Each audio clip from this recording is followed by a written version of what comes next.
அழுத்தம் கொடுத்து என்னை யாரும் இணங்க வைக்க முடியாது. இந்த கருத்தில் நான் உறுதியாக இருக்கிறேன்.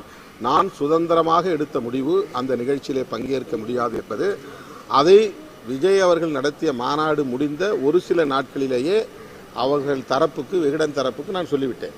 அப்போல்லாம் யாரும் தலையிடவே இல்லை. என்கிட்ட நீங்கள் இதில் போகிறீங்களா, கலந்துக்க போகிறீங்களான்னு கேட்கறதுக்கான வாய்ப்பே இல்லாத சூழலில் நான் எடுத்த முடிவு. அது அவருக்கு இல்லை, அது அவரை நான் சந்திப்பேன், அடிக்கடி சந்திப்பேன். அடிக்கடி அவர் சென்னையில் சந்திக்க வேண்டியது, எல்லா நேரங்களையும் போய் முதலமைச்சரை சந்திக்க முடியாது. அப்போ சில விஷயங்களை நாங்கள் மூத்த அமைச்சர்கள் யார் சந்திக்கிற வாய்ப்பு கிடைக்குதோ அந்த அமைச்சர்கிட்ட நாங்கள் கருத்தை பகிர்ந்து கொள்வோம். அந்த மாதிரி நான் அவரை சந்திக்கிற ஒரு வாய்ப்பு அமைஞ்சது.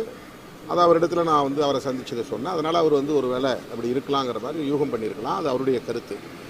அவர் பணியிடை இடைநீக்கம் செய்யப்பட்டு இருக்கிற சூழலில் இது போன்ற மறுபடியும் கான்ட்ரவர்ஷியலான கருத்தை சொல்லுவது என்பதே தவறு. அப்படி சொல்லக்கூடாது. அவர் மறுபடியும் இந்த கட்சியில் தொடர்ந்து இயங்கணும் அப்படின்னு அவர் நினைச்சிருந்தாருன்னா 6 மாதத்துக்கு அவர் அமைதியாக இருந்திருப்பார்.